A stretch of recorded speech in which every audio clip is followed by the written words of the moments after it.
Hello friends, મારું નામ Parag Parvadiya. As a business coach, as a consultant અને એઝ અ સ્પીકર હું તમને એવરી સેટરડે કંઈક ને કંઈક સ્ટોરી કહેવા આવીશ જે તમારા માટે લાઈફમાં યુઝફુલ હશે. અને તમે ભલે સ્ટુડન્ટ હોય, એન્ટરપ્રિન્યોર હોય કે પછી બિઝનેસમેન હોય, આ તમને દરેક માટે ખૂબ હેલ્પફુલ થશે.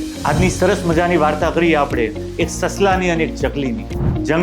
જંગલમાં એક ઝાડની ઊંચી ડાળ ઉપર સાવ શાંતિથી એક ચકલી બેઠી હતી. થોડીક વાર થઈ બેઠી હતી ત્યાં નીચેથી સસલું આવ્યું. સસલું કે, ચકલી શું કરસ? ચકલી કે, કાંઈ નહીં, મારે કંઈ કરવાનું હોય નહીં. સસલું કે, ચકલી તું કંઈ નથી કરતી? તો કે, લે હું કંઈ નહીં કરું. ચકલીએ કીધું, ભાઈ સસલા, તું તારું કામ કર, મારા રવાડે ચડમાં દુઃખી થાઈશ. તો કે સસલું કે, ના તું કંઈ નથી કરતી? તો કે, હું કંઈ નહીં કરું. થોડીક જ વાર થઈ, 5-10 મિનિટ ગઈ ને ત્યાં પાછળથી વાઘ આવ્યો અને સસલાનો બ્રેકફાસ્ટ કરી ગયો. જેવું સસલાને વાઘે મોઢામાં લીધું અને આમ ઊંચું કર્યું તો સસલું ચકલી આમ જોઈને કીધું કે, ચકલી આ તો હું ફસાણો. ત્યારે ચકલીએ બહુ સરસ જવાબ આપ્યો કે કાંઈ ન કરવું હોય ને એના માટે ટોપ ઉપર આવવું બહુ જરૂરી છે. એટલે મિત્રો, તમે આજે ક્યાં છો એ મહત્વનું નથી, તમારે આવતીકાલે ક્યાં જવું છે એ ખૂબ મહત્વનું છે.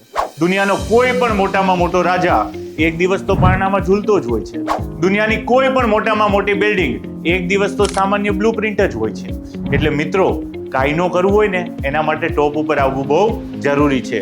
કોઈના રવાડે ચડવું કે કોઈની પાછળ પડવા કરતા પોતાની જે મહત્વાકાંક્ષા છે, પોતે ક્યાં પહોંચવું છે એના માટે જો તમે દોટ મૂકશો તો જીવનમાં ચોક્કસથી સક્સેસ થશો અને ટોપ ઉપર પહોંચશો. જો તમને આ સ્ટોરી ગમી હોય તો મોકલો એવા તમારા મહત્વાકાંક્ષી એમ્બિશિયસ ફ્રેન્ડ્સને કે જેને હકીકતમાં એની જરૂર છે, અને મોકલો એવા પણ વ્યક્તિને કે જે બીજાનું જોઈને ઊભા રહી જાય છે.